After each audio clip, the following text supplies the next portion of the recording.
ॐ सहना भवतु सहनौ भुनक्तु सह वीर्यं करवावहै तेजस्विनावधीतमस्तु मा विद्विषावहै। ॐ शान्ति शान्ति शान्तिः। नीलाम्बुजश्यामलकोमलाङ्गम् सीतासमारोपितवामभागम् मानव महासायकचारुचापम् नमामि रामं रघुवंशनाथम् नमामि रामं रघुवंशनाथम् अतुलितबलधामं हेमशैलापदेहम् तनुजवनकृशानु ज्ञानिनामग्रगण्यम् सकलगुणनिधानं वानराणामधीशम् रघुपतिप्रियभक्तं वातजातं नमामि रघुपतिप्रियभक्तं वातजातं नमामि।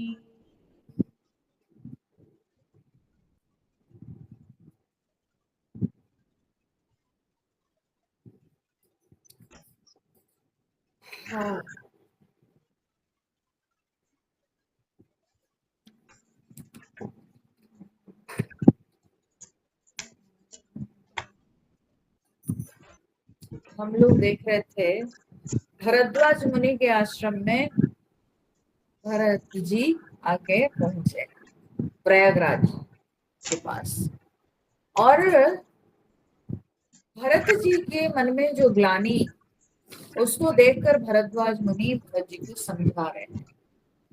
बोलते हैं कि भरत, आपको इस तरह से मन में ग्लानि नहीं करना चाहिए, आपकी ग्लानि व्यर्थ है, क्योंकि जो गुण आप में है वो संसार में विरल है, और आपने जो काम किया है वो हम लोगों के लिए भी शिक्षाप्रद विषय है, ठीक है, हमारे लिए भी शिक्षणीय है। तो इसीलिए आपको बिल्कुल भी सोचना नहीं चाहिए, मन में आपकी ग्लानि बिल्कुल होनी नहीं चाहिए।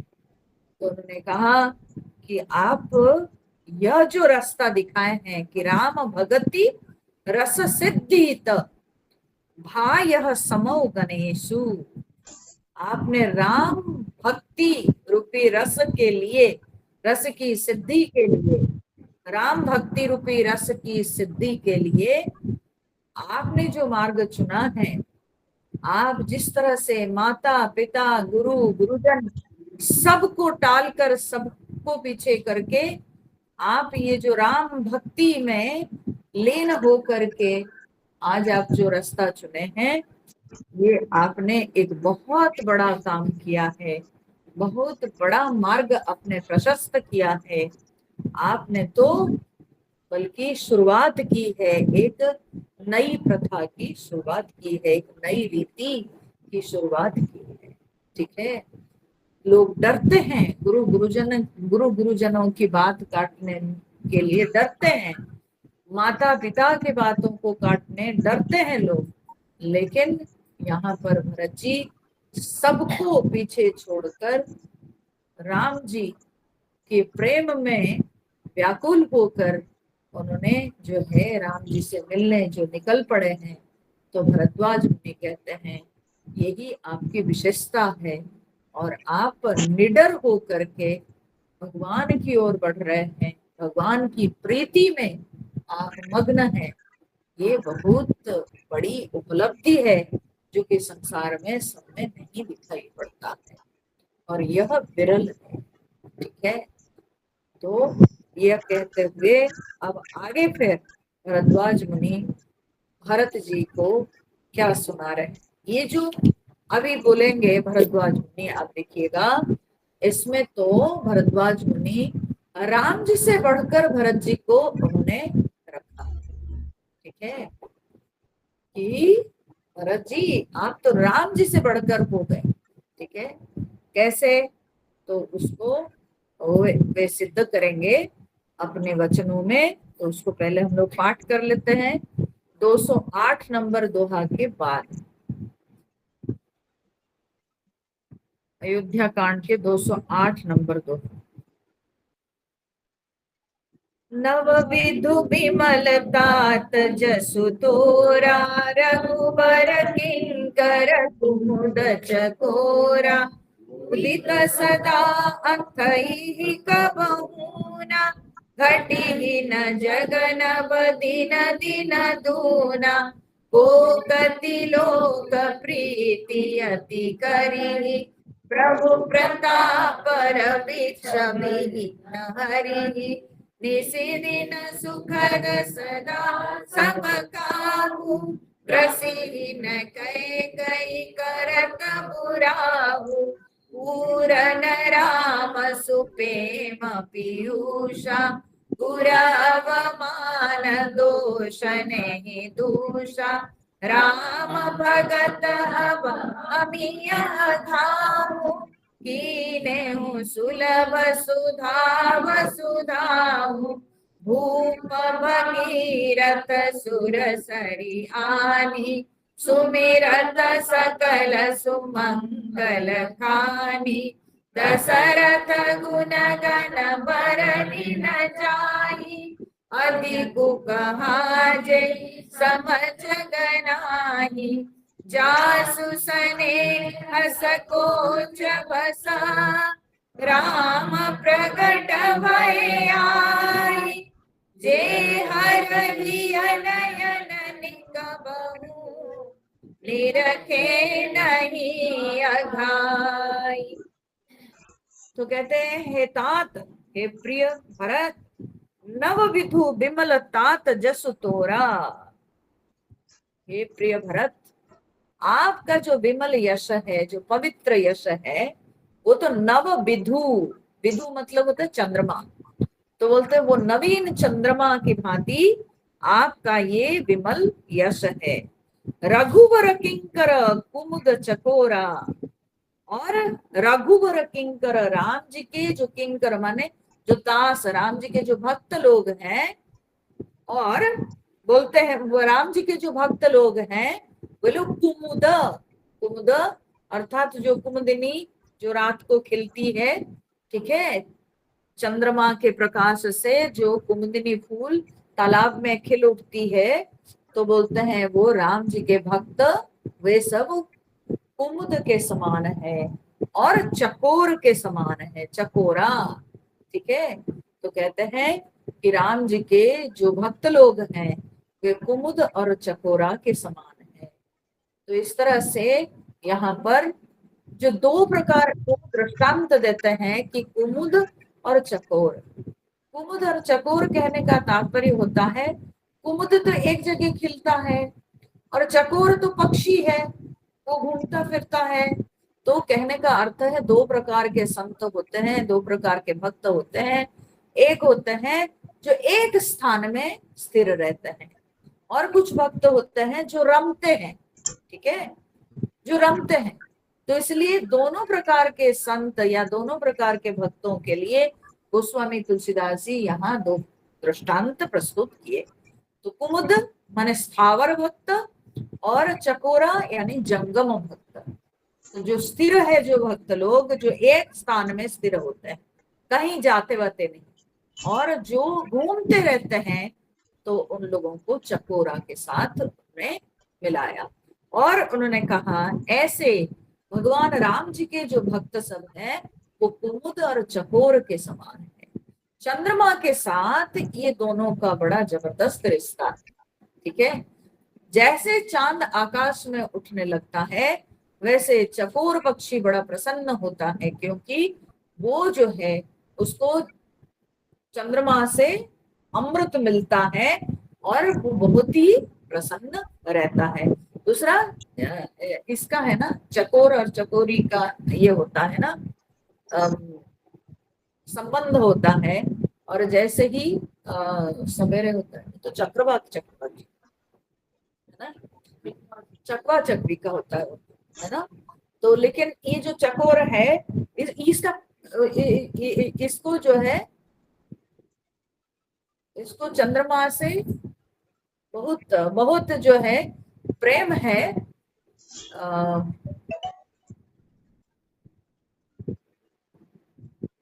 चंद्रमा से इसका जो है बड़ा बहुत ही प्रेम संबंध है। और उसी प्रकार से कुमुदिनी फूल का भी जो है बहुत ही चंद्रमा के साथ प्रेम है, क्योंकि चंद्रमा के आकाश में आने पर कुमुदिनी खिल उठता है। ठीक है, जो कुमुदिनी फूल है वो खिल उठती है। तो इस प्रकार से कहते हैं राम जी के जो भक्त लोग हैं वे ऐसे ही कुमुदिनी फूल और चकोर के समान ही होते हैं।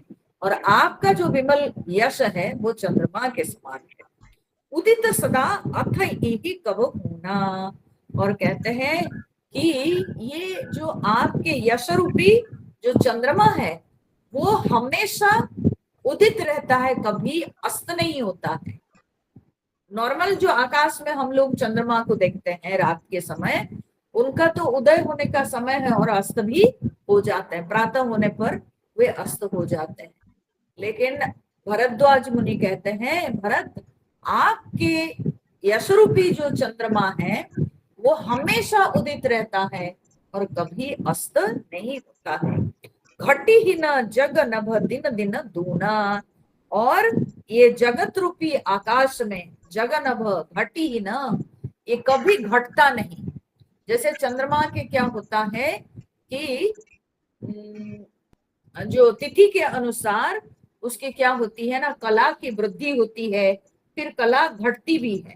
ठीक है, जैसे घटते घटते घटते घटते अमावस में बिल्कुल अंधकार हो जाता है। तो कहते हैं उस तरह के ये यशरूपी चंद्रमा का नहीं होता है। तुम्हारे जो यशरूपी चंद्रमा है वो तो दिन पर दिन बढ़ता जाता है, कभी घटता है ही नहीं। ठीक है, ये कभी घटता ही नहीं है। ओ कतिलोक प्रीति अति करही प्रभु प्रताप रवि छवि न हरिही। बोले त्रैलोक्य रूपी चकवा जो है वो यश रूपी चंद्रमा पर उनका अत्यंत प्रेम, प्रीति अति करही, बहुत प्रेम करेगा। और रामचंद्र रूपी प्रभु प्रताप, श्री रामचंद्र जी का जो प्रताप रूपी सूर्य है वो कभी उस चंद्रमा को ढक नहीं पाएगा या हरण नहीं कर सकता। जैसे सूर्य उदय होने पर चंद्रमा तो आकाश से जो है बिल्कुल अदृश्य हो जाते हैं, नहीं दिखाई पड़ते हैं। पर यहाँ पर गोस्वामी जी लिख रहे हैं या भरद्वाज मुनि कहते हैं कि यहाँ पर तुम्हारे यश रूपी चंद्रमा को रामचंद्र के यश रूपी, रामचंद्र जी के प्रताप रूपी सूर्य कभी हरण नहीं कर सकता। ठीक है, कभी नहीं हरण करेगा। तो हमेशा आपका यश रूपी चंद्रमा जो है हर समय ये आकाश में, आकाश माने जगत रूपी आकाश में, ये हमेशा देदीप्यमान रहेगा। आपका यश का कभी अस्त नहीं होगा। आपका यश सदा इस जगत में त्रिलोक माने त्रैलोक्य रूपी ये जो जगत है, संसार है, इसमें सदा वो रहेगा। निसिदिन सुखद सदा सब काहू ग्रसी न कई कई करतब राहू। और फिर कहते हैं ये जो चंद्रमा है ये निसिदिन माने रात दिन, सुखद हमेशा ये जो है सुखदायक होगा, और सदा सब काहू हर किसी को ये सुख देने वाला होगा। भरत जी का ये जो विमल यश रूपी चंद्रमा ये हर किसी को सुख देने वाला होगा। जो कोई भी भरत जी के विषय में अध्ययन करेंगे, जो भी भरत जी के चरित्र का श्रवण करेंगे, चिंतन करेंगे, उनको बहुत सुख मिलेगा, बहुत आनंद मिलेगा। कभी किसी को भी ये भरत चरित्र रूपी यह जो प्रसंग है कि कभी किसी को किसी के मन में ऐसे होगा नहीं कि बस एक बार पढ़ लिए और नहीं पढ़ेंगे, बल्कि बढ़ता जाएगा, दिन पर दिन बढ़ता जाता है। भरत जी के विषय में और अधिक लोग जानने की इच्छा रखेंगे। तो ग्रसिहीन कई कई करतब राहु, और कैकेयी के जो कुकर्म रूपी राहु, कैकेयी करतब राहु, कैकेयी के जो कुकर्म रूपी राहु कभी भी इसको ग्रास नहीं कर सकता है। यह जो चंद्रमा है, भरत जी के यश रूपी चंद्रमा को कदापि कैकेयी के कुकर्म रूपी राहु ग्रास नहीं कर सकता। क्या कैकेयी कर पाई? क्या कैकेयी रोक पाई? क्या कैकेयी भरत जी को अपनी ओर कर पाई? बिल्कुल नहीं। ठीक है, जिनके हृदय में राम भक्ति प्रबल होती है, जिनके हृदय में राम प्रेम स्थिर होता है, उस व्यक्ति को दुनिया कभी रोक नहीं सकती है, चाहे वो अपने माता पिता ही क्यों ना हो। ठीक है, अपने माता पिता ही क्यों ना हो, कभी उस व्यक्ति को रोक नहीं सकते हैं। जो व्यक्ति की निष्ठा परमात्मा में स्थिर है, उस व्यक्ति को कभी कोई रोक नहीं सकता।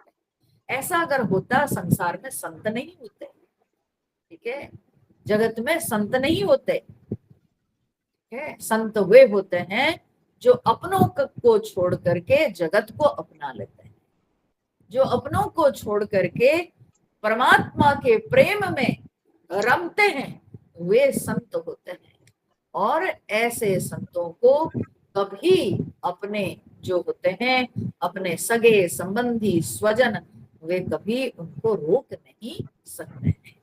तो भरत जी के जो यश रूपी चंद्रमा, उसको कैकेयी के तो कुकर्म, ठीक है, कैकेयी ने जो किया है वो तो कुकर्म किया है, तो कैकेयी के कुकर्म रूपी राहु कभी ग्रास नहीं कर सकता है।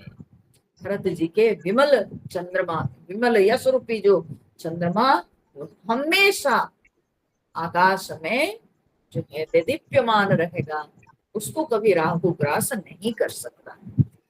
पूरन राम सुपेम पीयूषा, गुर अवमान दोष नहीं दूषा।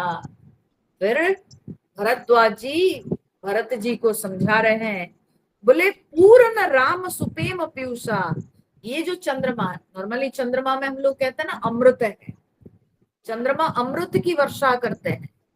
तो यहाँ भरत जी के यह जो यश रूपी चंद्रमा, बोलते उसमें कौन सा अमृत है, कौन सा पीयूष है?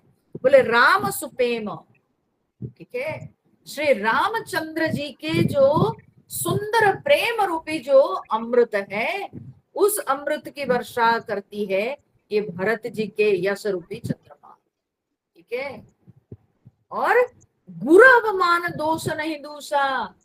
फिर उन्होंने कहा गुरु अपमान का दोष उस चंद्रमा को नहीं लगता है। चंद्रमा को लगा है ना बृहस्पति जी का अपमान करने का दोष, ठीक है, चंद्रमा का ये कलंक है ना। तो लेकिन यहाँ पर कहते हैं भरत, तुम्हारे यश रूपी चंद्रमा ऐसी है कि जिसको कदापि दोष नहीं लगेगा।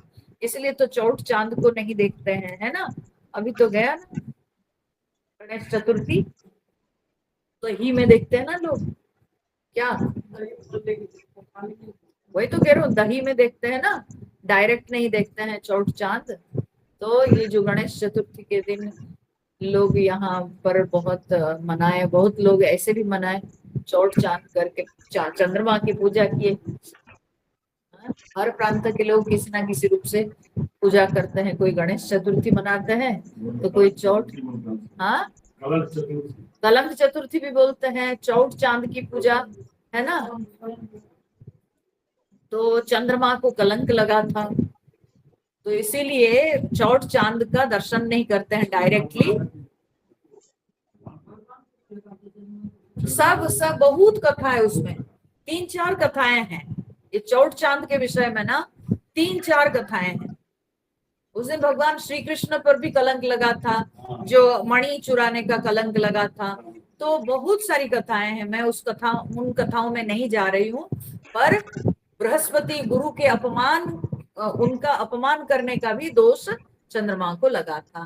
तो यहाँ पर भरत जी को भरद्वाज मुनि समझा रहे हैं, बोलते हैं कि तुमको गुरु अपमान का दोष नहीं लगेगा। क्यों नहीं लगेगा? उन्होंने जो गुरु अपमान किया है, वशिष्ठ मुनि की बात को नहीं माना है, तो भरद्वाज मुनि कहते हैं तुमको नहीं लगेगा। लेकिन क्यों? क्योंकि तुम तो राम प्रेम में मग्न हो। हाँ? दुनिया में जब व्यक्ति किसी उच्च आदर्श के लिए जब कभी वो नीचे की कोई छोटी छोटी नीति नियमों का उल्लंघन करता है, तो उसका दोष उसको कभी नहीं लगता है। ठीक है? और संसार में सबसे बढ़कर है ईश्वर से प्रेम, भगवान से प्रेम। ठीक है? जिसके हृदय में भगवत प्रेम आ जाता है और उस भगवान को पाने के लिए उस भगवत प्रेम में लीन होकर के अगर व्यक्ति यहाँ तक कि पिता माता गुरुजनों को भी पीछे छोड़ देता है या उनकी बातों को अवहेलन करता है, तो उसका दोष उसको नहीं लगता है, क्योंकि सबसे बढ़कर है परमात्मा। ठीक है? परमार्थ की प्राप्ति के लिए व्यक्ति को मंजूर है कि वो इन लोगों को त्याग कर सकता है। ठीक है? तो इसलिए उसको किसी का बंधन नहीं हो सकता है अगर वो भगवान को पाने के लिए निकल पड़ता है। तो इसलिए भरत जी क्योंकि वशिष्ठ जी की बात को नहीं माने, माता की बात नहीं माने, तो यहाँ पर भरद्वाज मुनि उनको यह भी समझा दिए, बोले तुमको गुरु अपमान का दोष ही नहीं लगेगा। राम भगत अब अमिय अघाहूं कीन है वो सुलभ सुधा वसुधा हूं। बोले कि तुमने जो है कीन है वो सुलभ सुधा वसुधा हूं। बोले कि राम जी के ये जो अमृत, राम प्रेम रूपी अमृत को तुमने जगत में सुलभ किया है, तो इसीलिए राम भगत अब अमिय अघाहूं। राम के भक्त लोग इस अमृत को भरपूर खा ले, भरपूर इसको पान कर ले, जिसको आपने धरती पर सुलभ किया है। ठीक है? जगत में जिसको सुलभ किया। देखिए क्या होता है ना, जो भक्त लोग होते हैं वे इस भक्ति के मार्ग को प्रशस्त करते हैं। ठीक है? उनसे लोग प्रेरणा प्राप्त करते हैं, उनसे दूसरे लोग सीखते हैं। ठीक है? और यही जो है ना अमृत है। अगर संत नहीं होते तो भक्ति के मार्ग दिखाने वाला कौन होता? ठीक है? तो संतों के कारण ही सबको प्रेरणा मिलती है, भक्ति के मार्ग में बढ़ने के लिए प्रेरणा प्राप्त होती है। तो ये जो राम प्रेम रूपी ये जो अमृत, इस अमृत को उन्होंने सुलभ किया जगत में। ठीक है? संसार में उन्होंने सुलभ किया। और यहाँ पर इसलिए भरद्वाज मुनि कहते हैं कि राम जी के भक्त इसको भरपूर पान कर ले। ठीक है? भक्त लोग भरत जी से प्रेरणा प्राप्त करके राम भक्ति में सराबोर हो जाए। भूप भगीरथ सुरसरी आनी सुमिरत सकल सुमंगल खानी। बोलते हैं राजा भगीरथ सुरसरी आनी। अब क्या है, उनके पूर्वजों की बात बोले। ठीक है? बोलते हैं क्यों नहीं करोगे तुम, क्योंकि तुम्हारे पूर्वज लोग भी ऐसे काम किए हैं जगत के मंगल के लिए। ठीक है? धरती में लोगों को सुख पहुंचाने के लिए और इस जो है कलंक को भी, कुल कलंक को दूर करने के लिए भी तुम्हारे पूर्वज लोग ऐसे काम किए हैं। तो ये आपके लिए कोई आश्चर्य की बात नहीं। जैसे कि उन्होंने एक दृष्टांत के रूप से उन्होंने कहा कि जैसे कि राजा भगीरथ सुरसरी आनी, गंगा जी को उन्होंने धरती पर लाया। ठीक है? तो राजा भगीरथ धरती पर गंगा जी को लाए। सुमिरत सकल सुमंगल खानी, जो माता गंगा जी के सुमिरण, जिनका स्मरण ही सारे मंगल के मूल है, सारे मंगल का ये जो है कारण है। जो गंगा जी के स्मरण से व्यक्ति का मंगल ही मंगल होता है, उस गंगा जी को भगीरथ ने, राजा भगीरथ ने लाया, धरती पर लाया। इसी प्रकार से तुम्हारे पिता दशरथ जी, वो दशरथ जी गुणगण वर्णि न जाने, उनके तो गुणों का वर्णन नहीं कर सकते हैं। अधिक कहा जही समझ गनाही, क्या अधिक उनके विषय में कहा जाए, उनके समान, उनकी बराबरी के तो जगत में कोई नहीं है। ठीक है, कोई भी नहीं है। ये तुम्हारे कुल के, क्यों उनकी क्या बराबरी नहीं कर सकते हैं, उनकी विशेषता क्या है? तो कहते हैं जासु स्नेह सकोच बस राम प्रगट भय आई। बोले जिनके प्रेम और संकोच, ठीक है, जिनके प्रेम और संकोच, यहाँ संकोच का अर्थ क्या है? जिनके सुंदर व्यवहार, जिनके शील। संकोच का अर्थ यहाँ पर कोई ऐसा नहीं कि कोई गलत काम करके संकोच करना, नहीं, बल्कि यहाँ संकोच मतलब जिनके शील, ठीक है, जिनके सुंदर व्यवहार। जासु स्नेह संकोच बस राम प्रगट भय आई। बोले जो दशरथ जी के शील और प्रेम के कारण स्वयं राम जी ही प्रकट हुए, स्वयं राम जी पुत्र, उनके पुत्र होकर के अवतार लिए। ठीक है, तो राजा भगीरथ गंगा जी को लाए थे। तुम्हारे पिता दशरथ के गुणों का क्या वर्णन करें, जिनकी व्यवहार से, जिनकी प्रेम से प्रसन्न होके भगवान स्वयं उनके पुत्र रूप से जन्म लिए। जे हर ही नयन निकबहु निरखे नहीं अघाई। बोले जो भगवान जी को हृदय नेत्र से देखते देखते स्वयं शंकर जी बिल्कुल अघाते नहीं, बिल्कुल थकते नहीं, तृप्ति नहीं उनको होती है। बोले वो भगवान राम जी अवतार लिए हैं पुत्र रूप से तुम्हारे पिता के होकर। ठीक है, बोलते ये तुम्हारे वंश की महिमा है, ये तो परंपरा चली आई है। ठीक है, ऐसे वंश में तुम जन्म लिए हो, तो इसलिए तुम ऐसे कार्य नहीं करोगे तो कौन करेगा? समझ रहे हैं? दैट मीन्स भरद्वाज मुनि इतना कह रहे हैं भरत जी के विषय में कि जो तुमने किया कोई गलत नहीं किया। भरत जी के हर जो कदम, उसकी यहाँ पर सराहना हो रही है। ठीक है, उनकी प्रशंसा हो रही है। ये एक नई रीति, एक नई प्रथा हो गई। ठीक है ना, जो यहाँ तक कि राम जी भी नहीं कर पाए होंगे।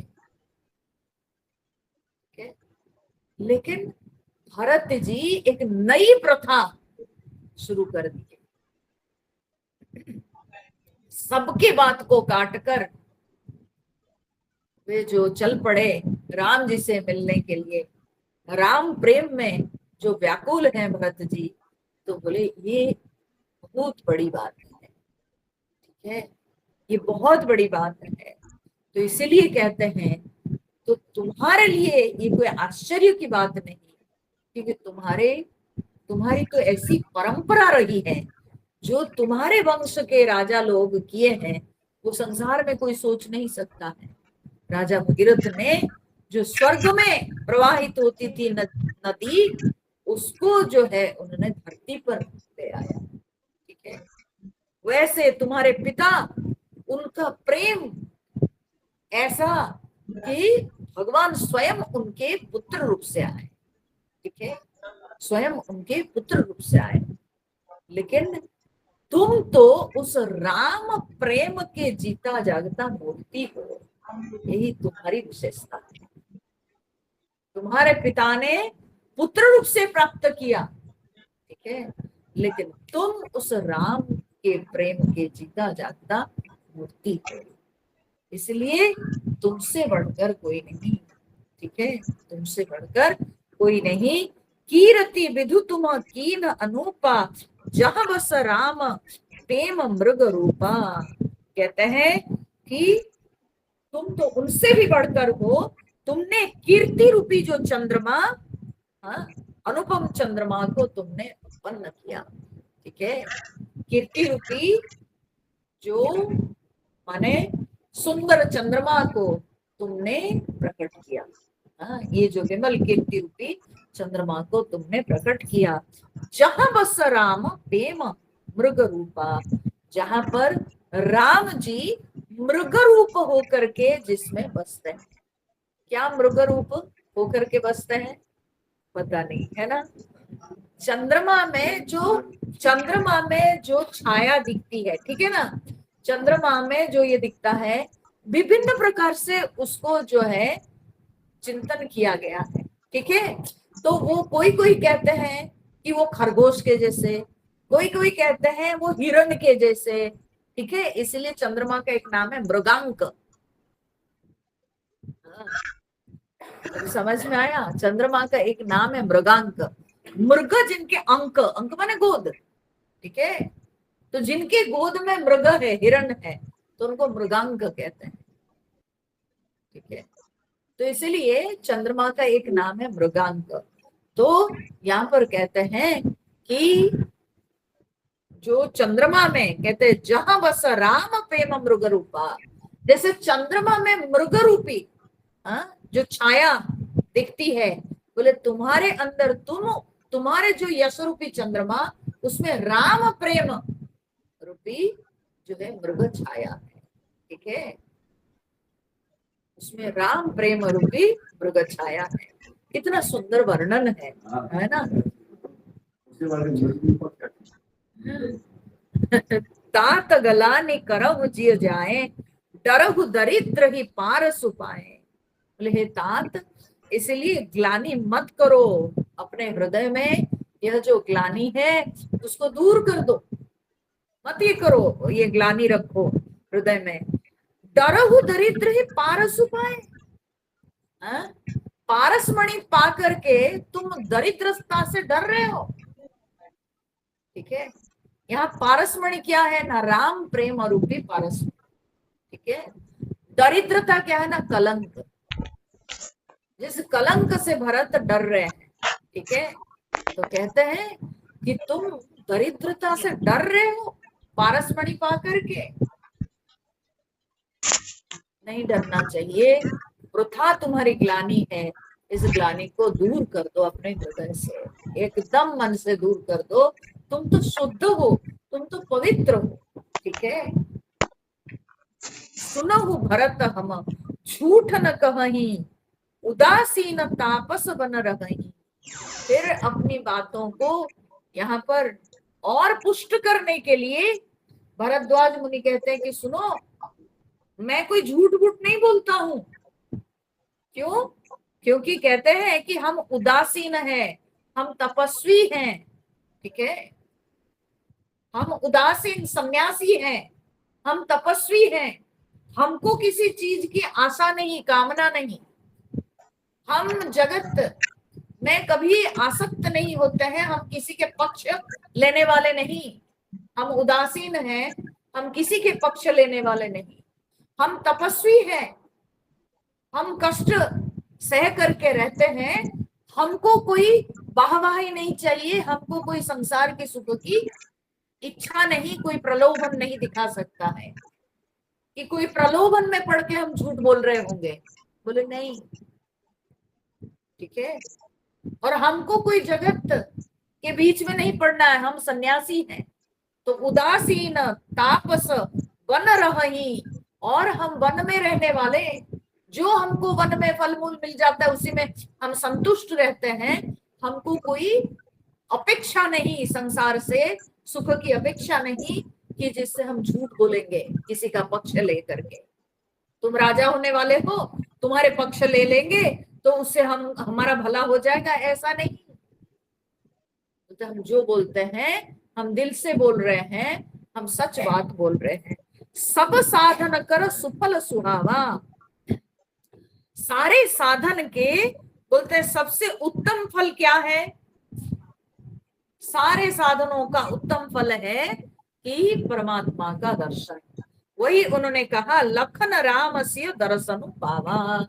मेरे सारे साधनों का, जितने मैं साधना किया था आज तक, उसका फल, उसके सर्वोच्च फल क्या मिला?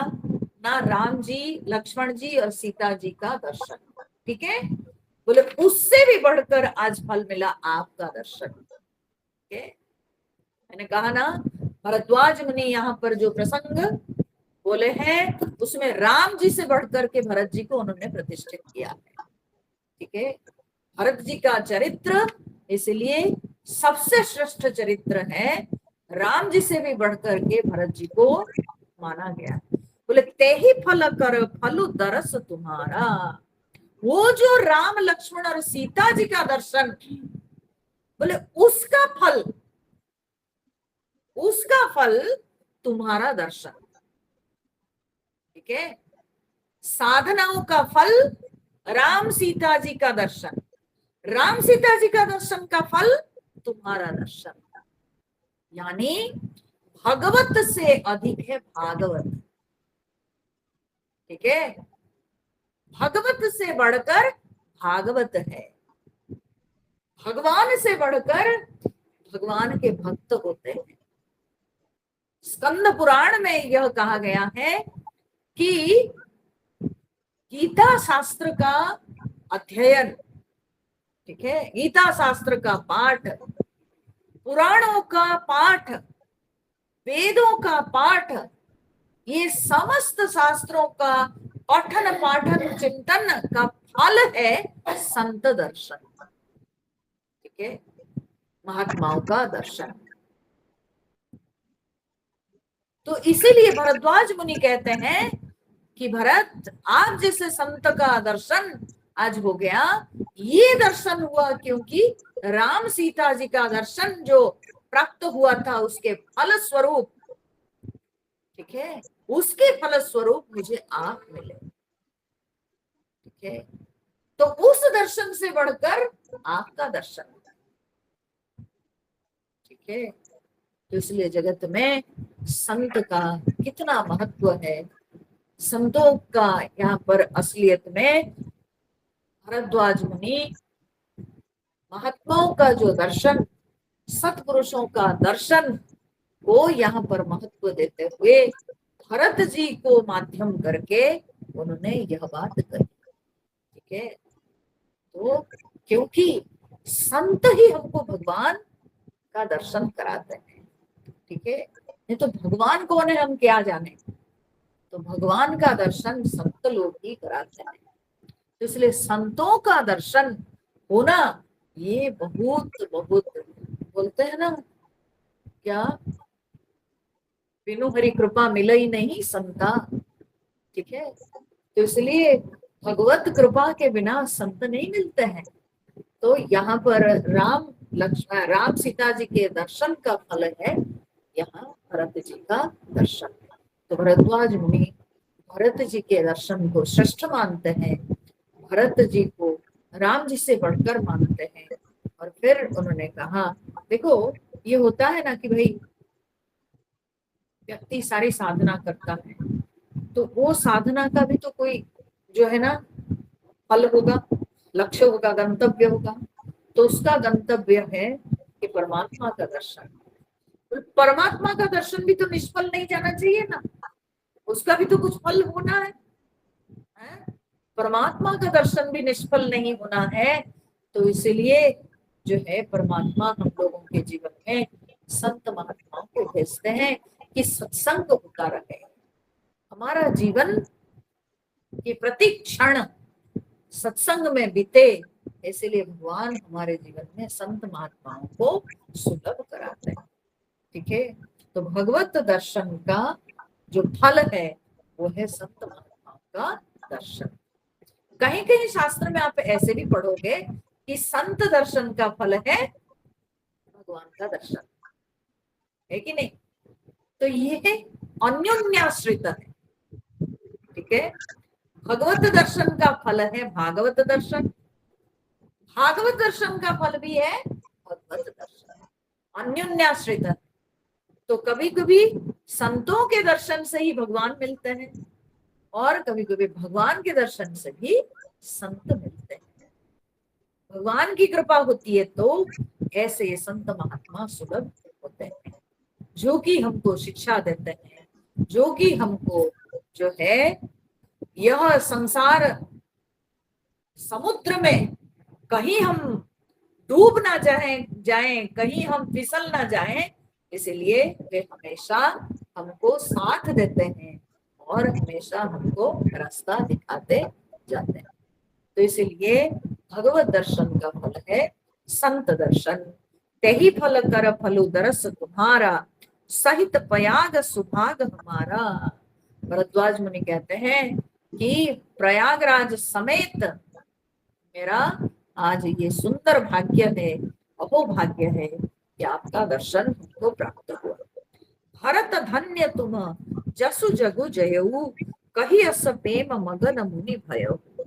तो कहते हैं कि हे भरत तुम धन्य हो, धन्य हो तुम, और ये जो तुमने अपने यश से जगत को जीत लिया है, और कही अस प्रेम मगन मुनि भयऊ। ऐसे कहते कहते भरद्वाज मुनि एकदम मग्न हो गए। ठीक है, भरत जी को देख करके, भरत जी के प्रेम को, राम जी के प्रति भरत जी के प्रेम को देखकर भरद्वाज मुनि मग्न हो गए, गदगद हो गए, उत्कंठा से भर गए कि उनके मुख से और कोई वचन निकल नहीं रहा था। ठीक है, भाव विभोर हो गए। भक्त भरत जी को देखकर भरद्वाज मुनि गदगद हो गए। तो सुनि मुनि वचन सभासद भरसे, साधु सराहि सुमन सुर बरसे। भरद्वाज मुनि के सुन करके वहां सभासद जितने सब वहां पर उपस्थित थे, सब के सब हर्षित हो गए और साधु साधु कह करके सब पुष्प वृष्टि करने लगे।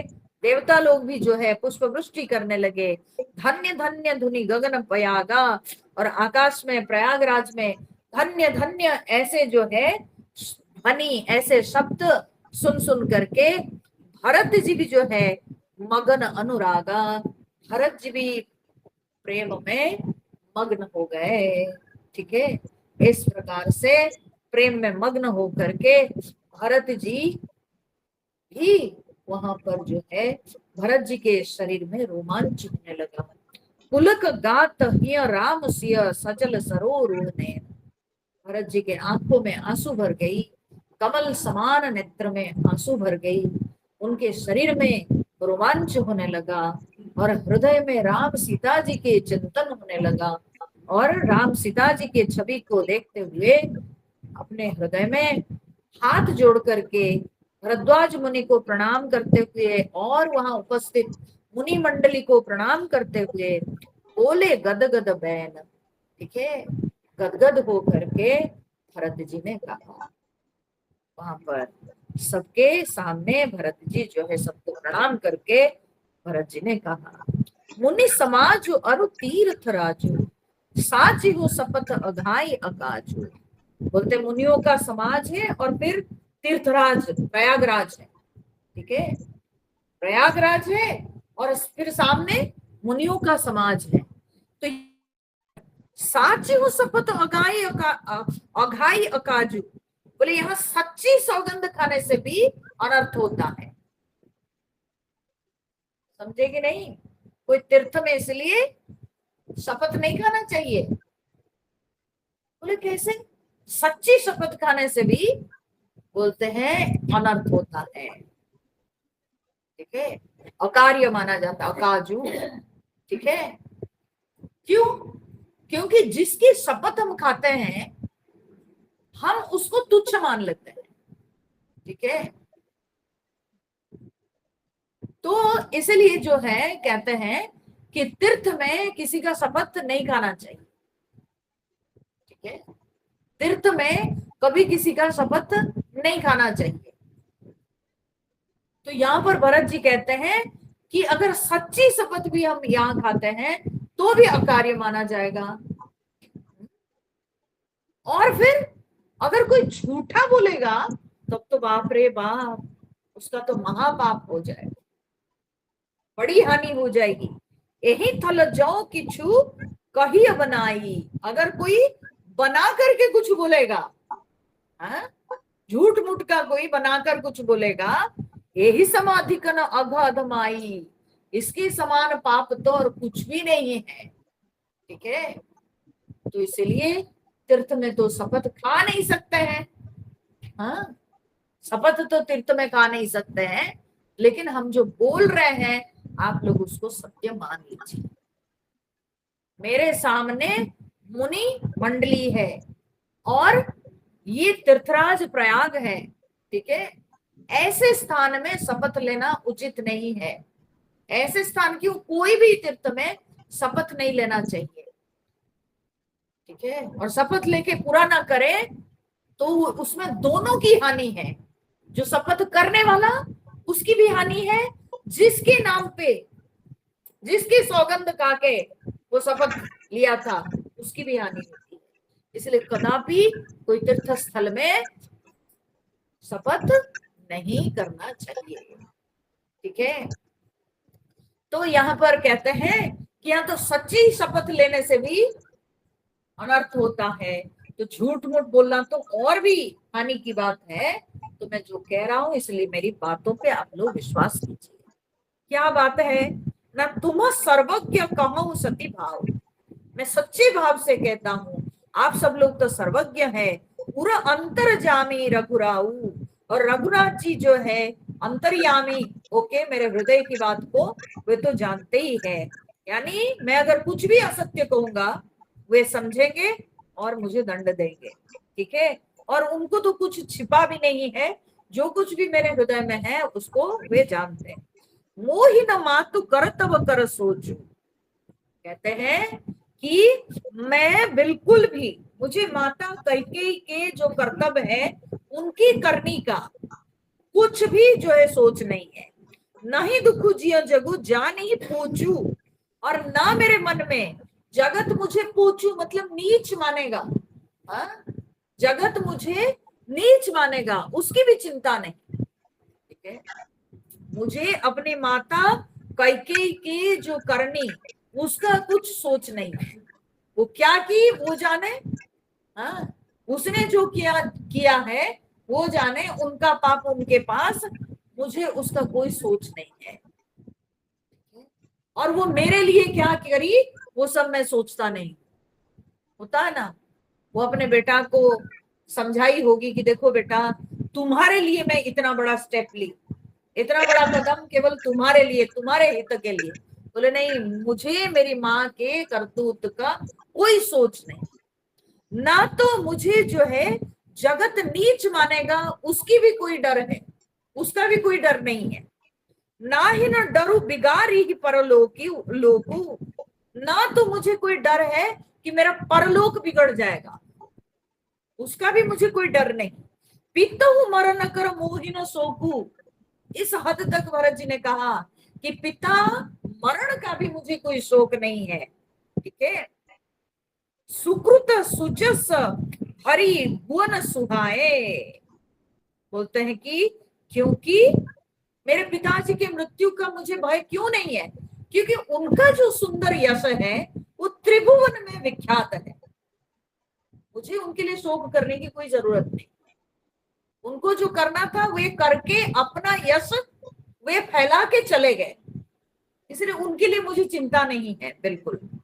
ठीक है, लक्ष्मण राम सरिस सुत पाए, उनका यश इतना है कि उनको लक्ष्मण और राम जी जैसे पुत्र प्राप्त हुए, तो इसलिए उनकी चिंता भी मुझे नहीं करनी है, उसका भी शोक नहीं मुझे। राम विरह तजी तनु छन भंगु, भूप सोच कर कवन प्रसंगु। तो कहते हैं मेरे पिता दशरथ जी का शोक इसलिए भी मैं नहीं करता हूं क्योंकि राम जी के प्रति उनका कितना प्रेम है, इसी से सूचित होता है कि राम जी के विरह में तुरंत ही उन्होंने शरीर त्याग दिया। ठीक है, इससे बड़ी बात और क्या हो सकती है जो कि हमसे नहीं हो पा रहा है। भरत जी कई बार पहले बोल चुके हैं, है ना। तो मेरे पिता का प्रेम तो इतना था कि राम जी के विरह में उन्होंने क्षण भी जिया नहीं, वे अपने शरीर को त्याग दिए। तो इसलिए उनकी चिंता हम क्यों करेंगे, उनका शोक क्यों करेंगे, उनके अंदर तो प्रबल राम प्रेम दिखता है। तो भूप सोच कर कवन प्रसंगु। तो इसलिए महाराज दशरथ जी का प्रसंग किस कारण से हम लोग याद करेंगे अभी इस वक्त। तो इस वक्त क्या सोचेंगे, बोले इस वक्त सोचने का जो विषय है वो यह है कि राम लखन सिय बिनु पग पनहि।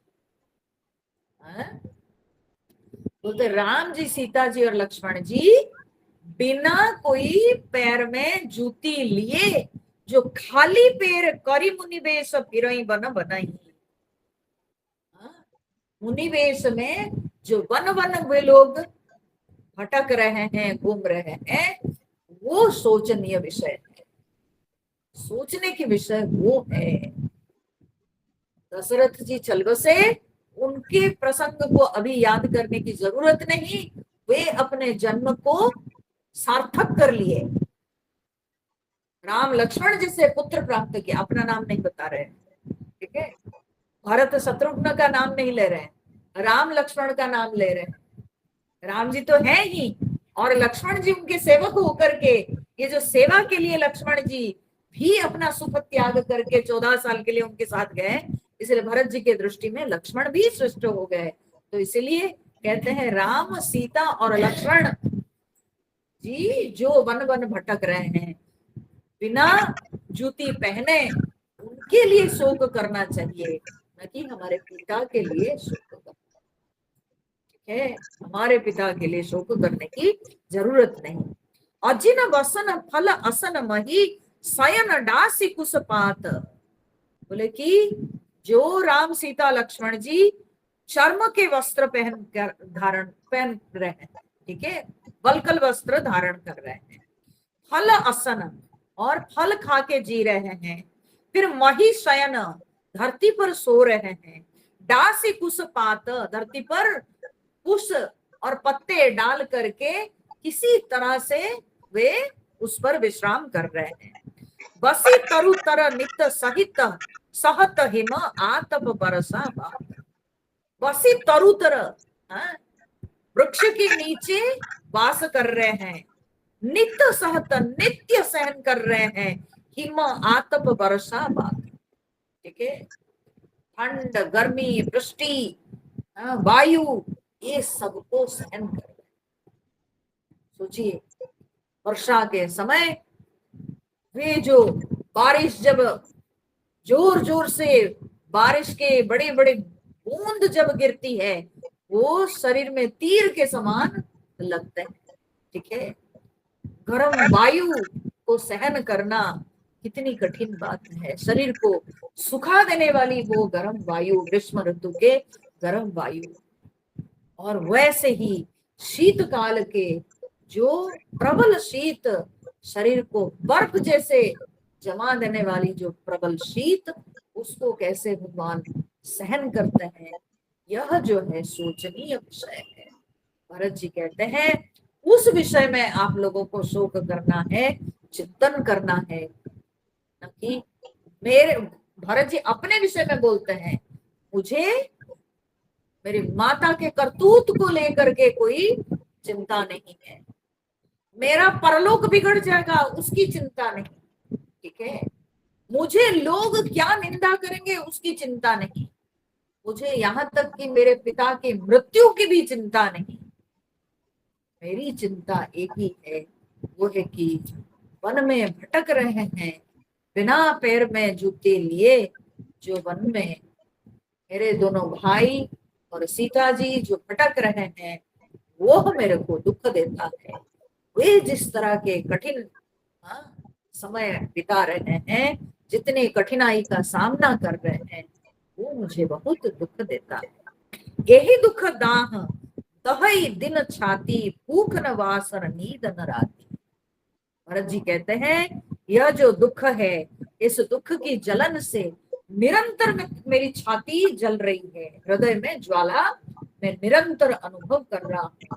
इसी के चलते बोलते हैं दिन में भूख नहीं लगती, रात को नींद नहीं लगती। व्यक्ति जब विषाद में रहता है, ये दो चीज उसके साथ होती है, ठीक है, दिन में उसको भूख नहीं लगेगी और रात को नींद नहीं आएगी। दिन के समय उसकी भूख उड़ जाएगी, उसकी भूख जो है कहीं वो भूल जाएगा, और रात के समय नींद उड़ जाएगी। जब भी व्यक्ति कोई दुख में, विषाद में होता है और कोई चिंता में होता है, तो ये दो चीजें उसके साथ होती है। अगर कोई व्यक्ति कहता है कि मुझे नींद, आज ही की बात है, मैं मॉर्निंग वॉक कर रही थी, तो उस समय मैं वो फील्ड में मॉर्निंग वॉक कर रही थी, तो एक सज्जन ने, एक यंग मैन, बहुत ज्यादा कोई उम्र वाले नहीं, वे आए, हाय हेलो किए, मैं तो चल रही थी, ऐसे सुनाई पड़ रहा था, कान में पड़ रही थी बातें, तो वो यंग मैन से पूछ रहे हैं, बोलते और तुम कैसे हो, क्या हालचाल है। तो यंग मैन कहता है ठीक है सर, चलता है, पर रात को नींद नहीं आती है। ठीक है। तो ये जो कुछ माने मिडिल एज के व्यक्ति हैं, तो कहते हैं तुमको रात को नींद नहीं आती है, मतलब कोई चिंता है, नहीं तो नींद क्यों नहीं आएगी। नींद नहीं आ रही है मतलब तुम जवान हो, अभी नींद नहीं आ रही मतलब कोई ना कोई चिंता जरूर है। नहीं सर कोई चिंता तो है नहीं। बोले बिना चिंता कैसे कैसे हो सकता है कि नींद नहीं आएगी। सुखी आदमी जल्दी सो जाएगा, दुखी आदमी सो नहीं पाता है। ठीक है। कोई चिंतित है तो उसको जल्दी नींद नहीं आएगी, सुखी आदमी को तुरंत नींद आ जाएगी। तो तुमको नींद क्यों नहीं आती है यंग मैन। अगर नींद नहीं आती है तो कोई चिंता है। तो जो व्यक्ति विषादग्रस्त होता है तो उसको रात को नींद नहीं आएगी, और दिन में उसकी भूख जो है कहीं पता नहीं गायब हो जाएगी। तो दिन में भूख नहीं लगेगी, रात को नींद नहीं, और बाद में धीरे धीरे क्या होगा, पेट का प्रॉब्लम चालू हो जाएगा। रात को सोएंगे नहीं, दिन में खाएंगे नहीं, तो क्या होगा ना, गैस्ट्राइटिस शुरू हो जाएगी, है ना, तरह तरह के पेट के प्रॉब्लम। तो इस प्रकार से यहाँ पर भरत जी कहते हैं कि मुझे ऐसे होता है, यही कुरोग कर औषध नहीं, और इस कुरोग का कोई औषध नहीं, कोई दवाई नहीं। सोधे सकल विश्व मन माही, मैं अपने मन में सारे विश्व में इसकी दवाई के बारे में सोच लिया, लेकिन मेरे को कोई दवाई दिखी नहीं। मैं बहुत विचार कर लिया इस पर, मुझे इसकी दवाई कोई दिखी नहीं। होता है ना, कोई कोई प्रेमी लोग होते हैं, हाँ, किसी को किसी से प्रेम हो जाता है, अब उसको उसको ना नींद आवे, ना उसको भूख लगे, ना उसको किसी के साथ बात करने को मन करे, है ना। लोग आके बात करेंगे तो उसको बड़ा बुरा लगेगा, वो मुंह घुमा के बैठेगा, क्योंकि उसको किसी के साथ बात करने से मजा नहीं आता है। खाना खिलाओ, नहीं मेरे को खाने की इच्छा नहीं, नींद नहीं आए, क्यों, क्योंकि उसके सारे जो, अब जितने प्रकार से आप कोशिश कर लो, लेकिन उसका जो दुख का कारण है वो क्या है, अपने प्रियतम से वो मिलना चाहता। तो जब वो प्राप्त हो जाता है तो तब उसके सारे दुख, ठीक है ना। ये प्रेम रोग जो होता है, ये बड़ा विचित्र रोग है, और जिन लोगों को ये प्रेम रोग हुआ है वही लोग जानेंगे, है ना। चाहे दुनिया में कहो, चाहे भगवान से कहो, लेकिन जिनको ये प्रेम रोग हुआ है उनके साथ ये सारे जो सिम्टम्स है वो सब दिखाई पड़े। और भरत जी कहते हैं इस रोग की कोई दवाई हमको नहीं दिख रही है, कहां से आएगी दवाई भाई, इसकी तो एक ही दवाई, अपने प्रियतम से मिलना, दूसरी कोई दवाई से होगा ही नहीं। तो इसलिए वे कहते हैं कि समस्त विश्व में मैं मन में शोध कर लिया हूं इसके दवाई के बारे में, लेकिन कोई दवाई नहीं। मातु कुमत बढ़ई अगमूला, अब देखिए हद कर दिए भरत जी। बोलते हैं मेरी माँ ने जो है कुछ उच्चाटन, कुछ ऐसे कुछ जो करते हैं ना लोग सब, हाँ, किसी पर चलाते हैं कुछ मंत्र तंत्र करते हैं ना, तो वही यहाँ पर भरत जी कह रहे हैं। बोले कि क्यों नहीं दवाई काम करती है, तो बोलते हैं कि माँ तो कुमत बढ़ई अघमूला, मेरी माँ के जो कुमत है, कुविचार है, वो बढ़ई माने कारपेंटर है, अघमूला माने पापों के मूल, मेरे माँ के जो विचार है वो पापों के मूल कारपेंटर है, ठीक है। और उस कारपेंटर ने क्या किया, उस कारपेंटर ने एक जो है बसूला, बसूल होता है वो बनाते हैं, काटते हैं, जिससे लकड़ी काटते हैं और लकड़ी छिलते हैं, तो कहते हैं ते ही हमारा हित कि न बसूला, उसने हमारे हित का बसूला बनाया। हमारे हित का माने राज्य प्राप्ति, भरत की राज्य प्राप्ति रूपी हित का उन्होंने कुल्हाड़ी बनाया। बसूला एक प्रकार से मान लो कि कुल्हाड़ी, छोटा कुल्हाड़ी, ठीक है। तो उसने कुल्हाड़ी बनाया। फिर उसके बाद क्या की, फिर कली कुकाठ कर कीन कुजंत्रु, फिर बोलते हैं उस उन्होंने कलह रूपी कुकाठ, जब भी कभी ना ये तंत्र मंत्र करने वाले होते हैं ना, वो सब लकड़ी नहीं, कुछ निर्दिष्ट लकड़ियां होती है जो कि ये तंत्र मंत्र में प्रयोग होते हैं, वो अच्छे यज्ञों में नहीं उसका व्यवहार होता है, ठीक है। जैसे गुलर की लकड़ी, ऐसे कुछ कुछ पेड़ होते हैं जो तंत्र मंत्र में वही सब लकड़ी का प्रयोग होता है। किसी पर जब तंत्र मंत्र किया जाता है उन्हीं लकड़ियों का प्रयोग होता है, ठीक है। तो कहते हैं कि वैसे कलह रूपी कुकाठ का उन्होंने एक कुयंत्र बनाया, ठीक है। यंत्र बनाते हैं, हाँ? तो बोलते हैं उस लकड़ी का एक कुयंत्र बनाया। फिर गाढ़ी अवधि बढ़ी कठिन कुमंत्रु, और कुमंत्र का उन्होंने जो है बोलते हैं कि क्या किया उन्होंने ना, उस कुकाठ का जब कुयंत्र बनाया, वो बना के गाढ़ी अवधि 14 वर्ष की अवधि का उन्होंने जो है कुमंत्र पढ़ करके, जो है कठिन कुमंत्र पढ़ करके उसको गाड़ दिया, ठीक है। किसी के लिए जब कोई तंत्र मंत्र करता है ना, कुछ ऐसा यंत्र बना के उसमें कुछ मंत्र को कहा जाता है कि इस मंत्र को पढ़ के उसके आंगन में इसको गाड़ के चले आना, ठीक है। बोले 6 प्रकार के तंत्र में जो है 6 प्रकार के कर्म किए जाते हैं। बोले मारण, मोहन, स्तंभन, विद्वेषण, उच्चाटन, वशीकरण, ठीक है। किसी को मार दिया जाता है, किसी को मोहित कर लिया जाता है, शत्रु आपके जो है मोह में फंस जाए, मोहित हो जाएगा, ठीक है। कभी कभी मोहित कर देते हैं, बोलते हैं ना अरे उसको कुछ खिला दिया है, नहीं तो क्या है उसकी बताओ, कुछ कुछ आकर्षण होने लायक चीज है, ऐसे काला कलूटा की तरफ वो लड़की क्यों आखिर इतने आकर्षित हो रही है, जरूर कुछ खिला दिया है ना। तो मोहन, मोहित हो जाते हैं लोग। मारण, मोहन, स्तंभन, ठीक है। अब कुछ कर नहीं सकते हैं, एकदम स्तंभित हो जाएंगे, स्थाणु जैसे आगे बढ़ नहीं पाओगे, ऐसे स्तंभन, ठीक है। मैंने सुना था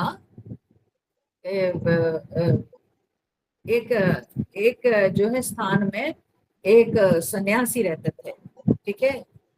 और मुझे किसी ने कहा था पूरा, बोले कि एक बार मैं वो सन्यासी जिसे मिलने गई थी, ठीक है।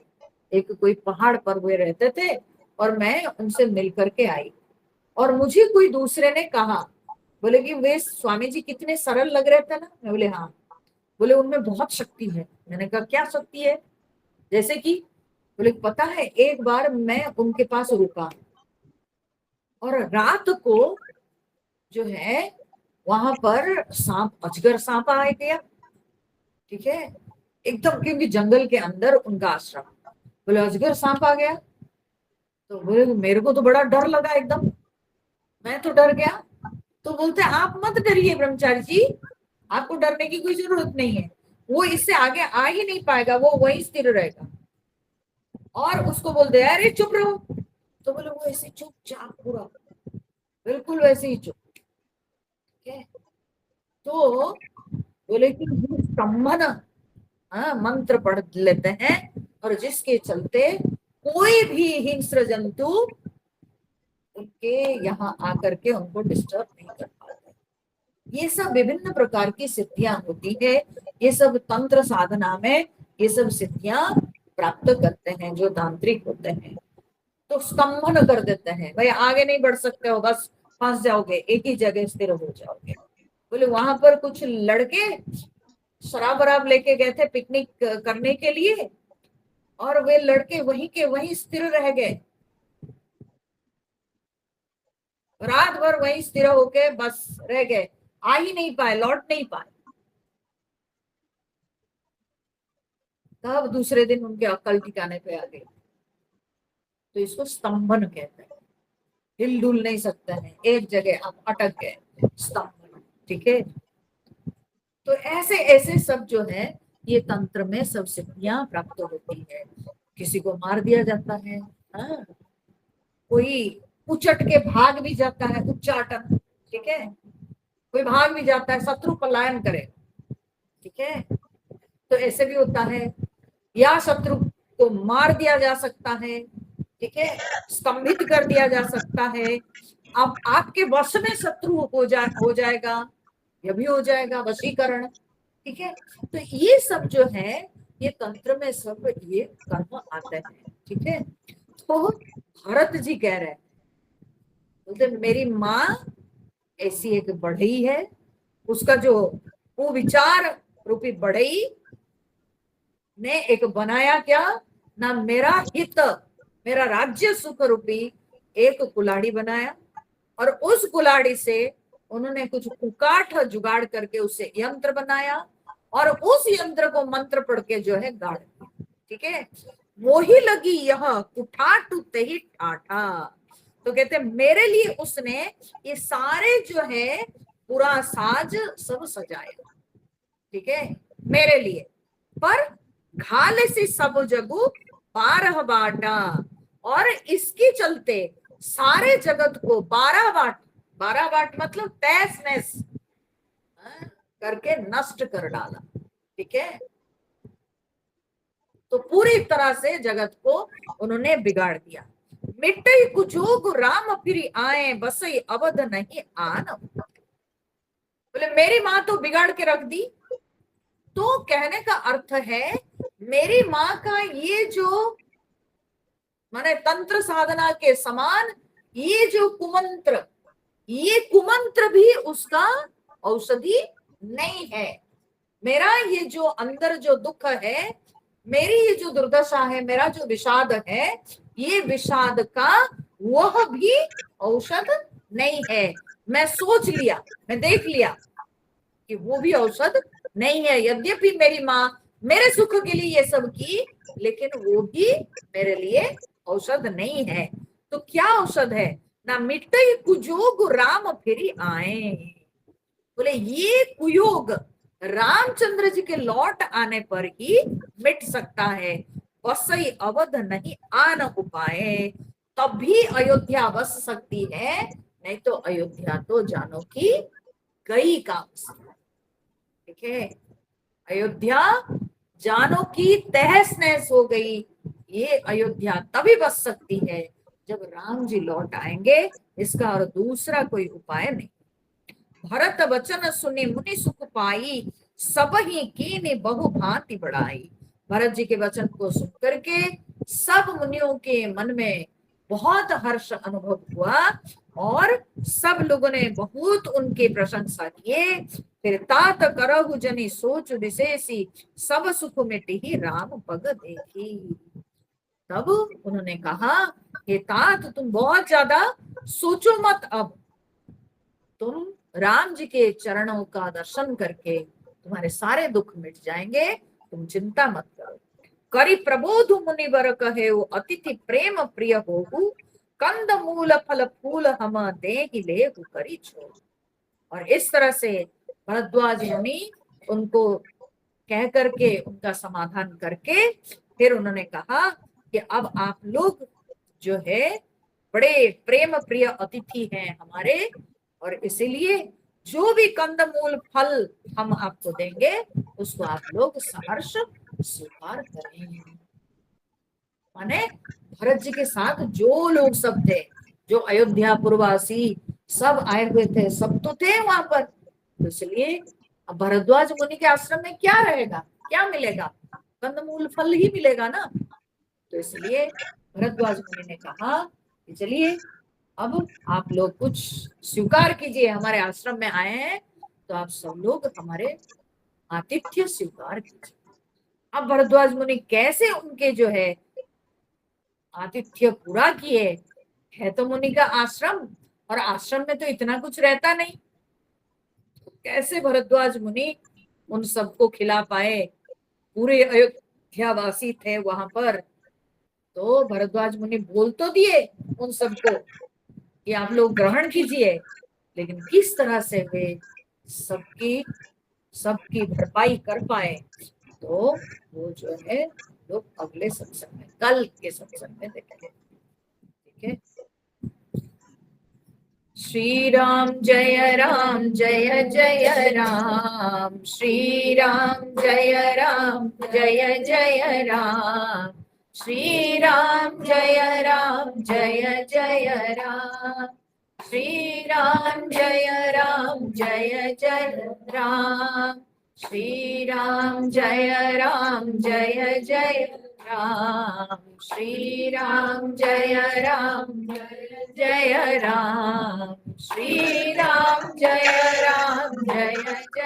राम, श्री राम जय राम, जय सीताराम, जय हनुमान, बोलिए सियावर रामचंद्र भगवान की जय।